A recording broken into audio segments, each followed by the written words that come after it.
అత్యంత ఆదరణ పొందుతున్న number 1 premium range beauty products ARM Pearl Beauty. నా పేరు డాక్టర్ మోనికా, MGM వరంగల్ నుంచి మాట్లాడుతున్నాము. ఇక్కడ పబ్లిక్ గార్డెన్స్ లో మేము ఇక్కడ ప్రొటెస్ట్ కోసం వచ్చాము. నిన్నటి వరకు MGM మా హాస్పిటల్లో మా ప్రిమిసెస్ లో చేశాము. ఈ రోజు మేము ఇలా రోడ్లెక్కి ర్యాలీ చేసుకుంటా పబ్లిక్ గార్డెన్స్ వరకు నడుచుకుంటా వచ్చాము. దేనికోసము అని అంటే ఆర్జేకర్ కాలేజ్ లో గత వారం జరిగిన rape and murder case of PG studying doctor అనే కాదండి, ఫస్ట్ ఆఫ్ ఆల్ తను ఒక బిడ్డ అండ్ తను ఒక స్త్రీ. ఈరోజు మేము ఇక్కడ పోరాటం జరిపేది ఒక స్త్రీకి న్యాయం దొరకాలని. అండ్ ప్రతి ఒక్కరము ఇక్కడ డాక్టర్స్ అనే కాదు, మా ఫ్యామిలీ మెంబర్స్ వచ్చి ఉన్నారు, మా కోసం హ్యూమన్ రైట్స్ వాళ్ళు వచ్చారు, వేరే డాక్టర్స్ కానివ్వండి, BAMS వాళ్ళు కానివ్వండి, చాలా మంది మా కోసం వచ్చి ఇక్కడ సపోర్ట్ చేస్తున్నారు. And thank you all for the support. And ఇది ఎవరైతే చూస్తున్నారో ఇంట్లో కూర్చుంటే ఏమీ రాదు, రేపొద్దున మీ ఇంట్లోకి వచ్చి మా హాస్పిటల్కి వచ్చి మమ్మల్ని చెరిచి మమ్మల్ని చంపగలిగారు అని అంటే రేపు మీ ఇంట్లోకి వచ్చి మిమ్మల్ని కూడా చేర్చగలరు, మీ పిల్లల్ని కూడా చేర్చగలరు. Anything can happen with you or your family. మీ ఫ్యామిలీ నా ఫ్యామిలీ అని కాదు, ఒక స్త్రీకి జరిగింది. ఆ రోజు నిర్భయ కోసం, దిశ కోసం ఎంతమంది అయితే నిలబడ్డారో ఈ రోజు కూడా ఈ వరంగల్లో ఉన్న ప్రతి ఒక్కరూ వచ్చి మాతో నిలబడాలి. ఆ అమ్మాయికి, ఆ కుటుంబానికి న్యాయం జరగాలి. ఈరోజు మీరు మాతో ఉంటే మాకి సమ్మెలోకి మిమ్మల్ని ఆహ్వానిస్తున్నాము. Everybody are welcome. Nobody should think ఇది ఓన్లీ డాక్టర్స్ కోసం అని మాత్రం అనుకోవద్దు. ఇది ఒక స్త్రీ కోసం పోరాడుతున్నాము. And everybody has to be on roads. ఇంట్లో కూర్చొని టీవీ చూడకండి, come to us on the roads. Rally తీయండి, న్యాయం కోసం పోరాడండి. న్యాయం వచ్చేంత వరకు మేము ఈ పోరాటం ఆపము. Thank you. ప్రొటెస్ట్ చేస్తున్నాము. దీంట్లో ఆర్జే మెడికల్ కాలేజ్లో ఏదైతే ఫెసిలిటీస్ లేవో ఆ ఫెసిలిటీస్ అన్ని నేషనల్ వైడ్గా లేవు. మన MGM మెడికల్ కాలేజ్లో కూడా సేమ్ పరిస్థితి ఉంది. మా MGMలో కనీసం ఒక 50 మంది ఫీమేల్ డాక్టర్స్ ఒక రోజుకు డ్యూటీ చేస్తారు. కనీసం పడుకోవడానికి, ఆ రెస్ట్ తీసుకోవడానికి ఒక్క రూమ్ కూడా లేదు, రెస్ట్ రూమ్ లేదు. వాష్రూమ్ పోవాలంటే హాస్టల్స్ పోవాల్సిన పరిస్థితి. ఏ నైటే పోయినా ప్రమాదమే. కనీసం CCTVs కూడా లేవు. అక్కడ ఉండి పడుకోవడానికి బెడ్ లేదు, ప్లస్ మాకు ఇంకో ఫెసిలిటీ కూడా లేదు. కనీసం 36 గంటల్లో తాగడానికి నీళ్ళ పరిస్థితి కూడా లేదు. అక్కడ కనీసం వాటర్ ఫిల్టర్ కూడా లేదు మాకు.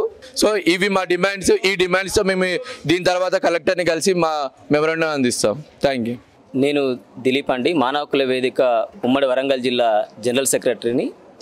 ఇవాళ ఎవరైతే వైద్య విద్యను అభ్యసిస్తున్నటువంటి విద్యార్థులు వెస్ట్ బెంగాల్లో జరిగినటువంటి PG డాక్టర్ పైన జరిగినటువంటి హత్య మీద జరిగిన దాడిని నిరసిస్తూ ఇవాళ మహిళలకి, యువతులకి ఈ సమాజంలో రక్షణ లేదన్నటువంటి ఉద్దేశంతో వీళ్ళందరూ ఇక్కడికి రావడం జరిగింది.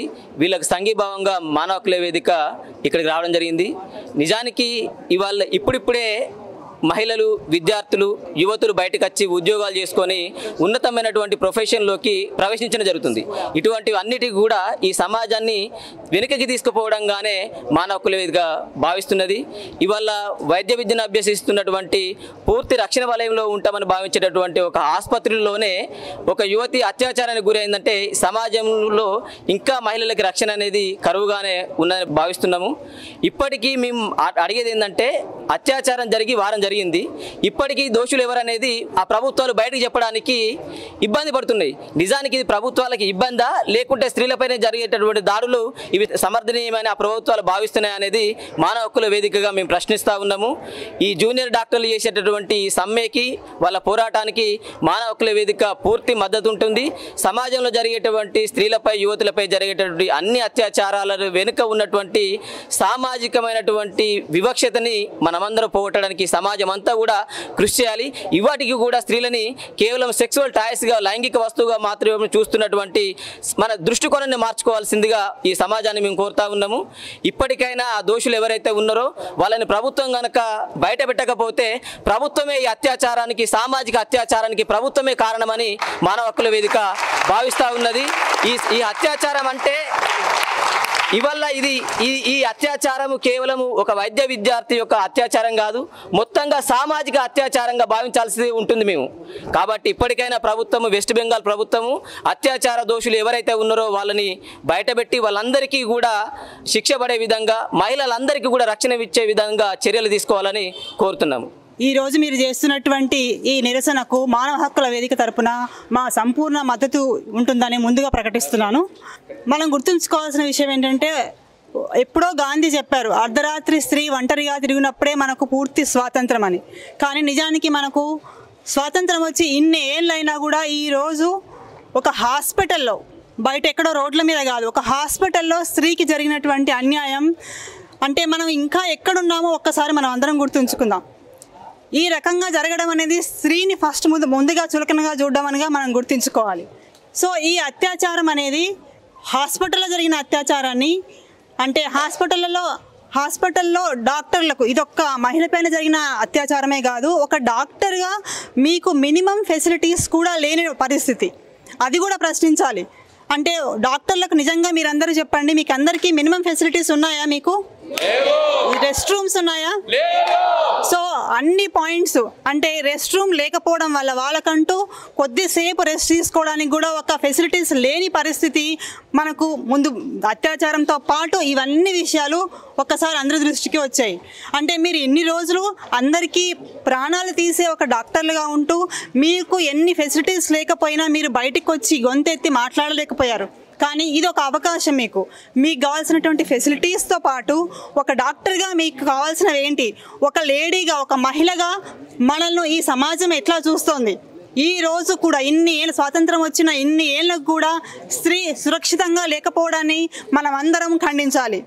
రీసెంట్గా చూశాను, బహుశా సిల్చర్ గవర్నమెంట్ హాస్పిటల్ అనుకుంటా ఒక సర్క్యులర్ జారీ చేసింది, ఇప్పటి నుండి మహిళ రాత్రిపూట ఒక్కటి బయటకు వెళ్ళొద్దు, లేదా ఒంటరిగా వెళ్ళకండి, వీలైనంత వరకు రూమ్లలో ఉండండి.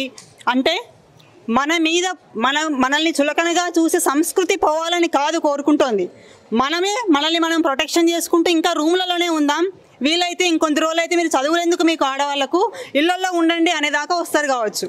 అంటే ఈ సర్క్యులర్ను ఒక నిరసన ద్వారా మళ్ళీ వెనక్కి తీసుకున్నారు. అంటే మహిళ బయటికి రావద్దు, పనులుంటే రాత్రిపూట బయటికి వెళ్ళొద్దు, ఒంటరిగా ఉండొద్దు, ఇది కాదు కదా మనం కోరుకోవాల్సింది ఏంటి? మనకు సెక్యూరిటీ కావాలి, మనము పురుషులతో సమానంగా మన పనులు చేసుకునే ఒక స్వేచ్ఛ, ఒక స్వాతంత్రం కావాలి. సో అది అడుగుతుంటే ఆ సర్కులర్ ఏం చెప్పింది? మీరు వెళ్ళకండి, మీ ప్రొటెక్షన్ మీరు చూసుకోండి అని చెప్తుంది.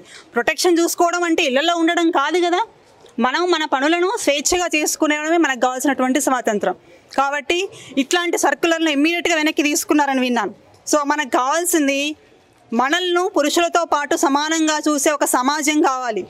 సో దానికోసం మీరు చేస్తున్నటువంటి నిరసనకు మా సంపూర్ణ మద్దతు ప్రకటిస్తూ మానవ హక్కుల వేదిక తరపున చెప్తున్నాను. నా పేరు కల్పన అండి, నేను మానవ హక్కుల్లో పనిచేస్తాను. నేను ఒక టీచర్ని, నేను ఒక వైద్య విద్యార్థిని యొక్క మదర్ని కూడా. ఇవాళ నేను నా అమ్మాయిని కాలేజ్లో జాయిన్ చేసి వచ్చాక నాకు చాలా భయంగా అనిపిస్తుంది. ఆ రోజు జరిగినటువంటి, ఇప్పుడు 1 వీక్ అవుతుంది ఈ సంఘటన జరిగి, రేప్ సంఘటన జరిగి ఆ అమ్మాయి మృతి చెందింది అనుడితోనే అసలు నాకు చాలా బాధ అనిపించింది. నాకు విపరీతమైన భయం వేస్తున్నది. అంటే నేను ఎలా ఫేస్ చేయాలి, మా అమ్మాయికి ఎలా చెప్పాలి, నేను ఈ సమాజం నుండి ఆ అమ్మాయిని ఎలా కాపాడాలి అనేది నేను ఊరికే ఆలోచిస్తున్నాను. అంటే ఇలాంటిది ఈ సమాజమే ఇలా ఉందా? స్త్రీలపై జరిగేటటువంటి ఈ అత్యాచారాలు ఎప్పుడు ఆగిపోతాయి?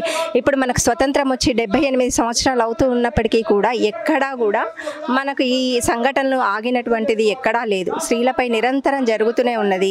ఇలాంటి సంఘటనలు జరగకుండా ఇప్పుడు ఉన్నటువంటి ఈ వైద్య విద్యార్థులందరూ ఏకమై ఈ ప్రొటెస్ట్ని ఇంకా తీవ్రతరం చేసి మంచి చట్టాన్ని తీసుకురావాలని నేను ఆశిస్తున్నానండి. నేను హనుమాన్ ప్రసాద్ అని మానవ హక్కుల వేదికలో పనిచేస్తాను కార్యకర్తగా. మీకు ప్యారలల్గా ఉండే ఒక పారామెడికల్ ఫార్మాస్యూటికల్ ఇండస్ట్రీలో 35 సంవత్సరాలు ఒక సేల్స్ రిప్రజెంటేటివ్ కూడా పనిచేశాను. నా కూతురు ఒక డాక్టరు. ఈ సంఘటన జరిగిన తర్వాత మీరు ఆందోళనలు హెచ్చరిస్తే బాగుంటుందని అనుకున్నాను. దేశవ్యాప్తంగా మీరు ఆందోళన చేస్తున్నారు. మీరు ఒక వోకల్ సెక్షన్, గొంతున్నవాళ్ళు.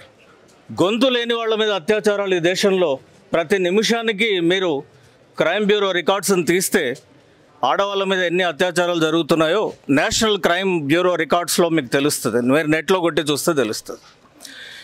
ఈ రేప్ అనేది మొదటిది కాదు, బహుశా ఇది చివరిది కావాలి, ఇది అంతం కూడా కావాలనేది మన కోరిక. కానీ దీనికి ముందు చూసుకుంటే ఈ దేశంలో కతువా అనే ప్రాంతంలో ఒక బ్రాహ్మణ్ పూజారి ఒక ముస్లిం అమ్మాయిని 12-13 ఏళ్ళ అమ్మాయిని రేప్ చేశాడు. మనందరం మౌనంగా ఉన్నాం. చాలా కొద్దిమంది రియాక్ట్ అయ్యారు. హత్రాస్ అనేటటువంటి యూపీ ప్రాంతంలో ఒక దళిత అమ్మాయిని రేప్ చేసి తల్లిదండ్రులకు శవాన్ని కూడా ఇవ్వకుండా తగలబెట్టారు. ఆ సంఘటనలో కూడా చాలామంది మనం మౌనంగా ఉన్నాం. మనకు సంబంధం లేదనుకున్నామా, ఎక్కడో జరిగింది నాకు ఎందుకని అనుకున్నామా మనకు తెలియదు. మన దేశపు గౌరవంగా కాపాడినటువంటి రెజ్లర్స్ ఆడపిల్లలు, మెడల్స్ తీసుకొచ్చిన వాళ్ళు సెక్చువల్ హరాస్మెంట్కి గురైనారు, రోడ్లు ఎక్కినారు, మాకు న్యాయం కావాలని పోరాడారు. ఆ రోజు కూడా మనలో చాలామంది మనం మౌనంగా ఉన్నాం. కొద్దిమంది మాత్రమే మద్దతు తెలుపుంటాం. ఎక్కడో ఢిల్లీలో ఎవరో పోరాడుతున్నారు మనకెందుకు అనుకుని ఉంటాం. గుజరాత్లో ఒక ముస్లిం మహిళని ప్రెగ్నెన్సీతో ఉన్న ఆమెను రేప్ చేసి ఆమె 3 ఏండ్ల భర్తబిడ్డను చంపి జైలు పాలై కన్విక్ట్ అయి బయటకు వచ్చిన వాళ్ళని సన్మానం చేసిన ప్రభుత్వాన్ని మనం చూసాం. అంటే ఆడవాళ్ళ మీద అత్యాచారాలు జరిగితే, రేపులు జరిగితే, మర్డర్లు చేస్తే వాళ్ళని మేము సన్మానిస్తామనేటటువంటి ప్రభుత్వాలను మనం చూస్తున్నాం. వాటన్నిటిని కూడా మనం ఆలోచించుకోవాల్సి ఉంది. స్త్రీలకి ప్రభుత్వంలో రక్షణ కరువైంది. అది ఏ ప్రభుత్వం, ఎవరి పేరు, ఎవరు అనేది కాదు. కానీ స్త్రీ ఒక భోగ వస్తువు కాదు, ఒక మనిషి. She's a human being, she's an equal gender with a male. This is what we have to still brought to the society అనేది. ఇంత చదివి డాక్టర్లై, ఇంజనీర్లై, లాయర్లై, పెద్ద పెద్ద పదవుల్లో ఐఏఎస్లై అయినా స్త్రీగానే, ఒక భోగ వస్తువుగానే, ఒక శరీరంగానే కనబడుతుంది తప్ప, అనుభవించదగ్గ శరీరంగానే కనబడుతుంది తప్ప ఒక మనిషిగా తను కనబడటం లేదు. కాబట్టి స్త్రీ శరీరం కాదు, ఒక మనిషి. ఆమెకంటూ ఒక ఆలోచన ఉంటుంది, ఆమె నాతో సమానమైంది, ఆమెను గౌరవించాలి అనేటటువంటి దీన్ని కల్చరల్గా తీసుకురాగలగాలి. దానికోసం ఎక్కడ ఏ అన్యాయం జరిగినా ప్రతిస్పందించాలి. అట్లా మనం ప్రతిస్పందించకపోవడం వల్ల అత్యాచారాలు పెరిగిపోతూ ఉన్నాయి. మన మౌనం అత్యాచారాలకు తావిస్తూ ఉంది. మన మౌనం అట్లాంటి చీడపురుగులకి, విషపురుగులకి అవకాశం ఇస్తూ ఉంది. కాబట్టి అవి తగ్గాలి అని అంటే అటువంటి సంఘటన జరిగినప్పుడే మనం ఎక్కువగా రెస్పాండ్ అయి ఉంటే, మొత్తం సమాజం దాన్ని వీళ్ళ మీద ఇట్లా ఎందుకు జరిగింది అని ప్రశ్నించి ఉంటే బహుశా మనం ఈ రోజున ఈ ప్లకార్డులు పట్టుకొని ఇక్కడ కూర్చోవలసిన అవసరం అతి తక్కువగా ఉండేదేమో. కాబట్టి దాన్ని ఆలోచించండి. ఎక్కడ ఏ అన్యాయం జరిగినా నోరు విప్పాల్సిన అవసరం ఉంది. మీరు ఇంటలెక్చువల్స్గా గుర్తించబడతారు. ఈ సమాజంలో డాక్టర్ అంటే ఒక ఇంటలెక్చువల్, ఒక ఇంజనీర్ అంటే ఒక ఇంటలెక్చువల్, ఒక లాయర్ అంటే ఒక ఇంటలెక్చువల్. ఇంటలెక్చువల్స్ మౌనం ఈ దేశానికి మంచిది కాదు. ఈ రోజుకైనా మీరు ముందుకు వచ్చారు, పోరాడుతూ ఉన్నారు, చాలా గర్వించదగ్గ విషయం. స్త్రీ శరీరం కాదు, మళ్ళీ చెప్తున్నాను, స్త్రీ శరీరం కాదు, స్త్రీ మనిషి. స్త్రీకి మనసు ఉంది, ఆలోచన ఉంది. ఆమె equal gender with the male. ఈ ఫీలింగ్ని, ఈ కల్చర్ని కుటుంబాల నుంచి బయటికి రావాలి. ఆడపిల్ల తెరువబోద్దు అనేది కొడుకులకు తల్లిదండ్రులు చెప్పుకోగలగాలి. ఆ రకమైనటువంటి ఒక మంచి సమాజాన్ని నిర్మించుకోవాలి. దానికోసమే మనం పోరాడుతున్నామని గుర్తుపెట్టుకోవాలి. దానికోసమే మనం ఉన్నంతకాలం కూడా పోరాడుతూ ఉండాలని చెప్పేసి కోరుకుంటూ, వి డిమాండ్ జస్టిస్.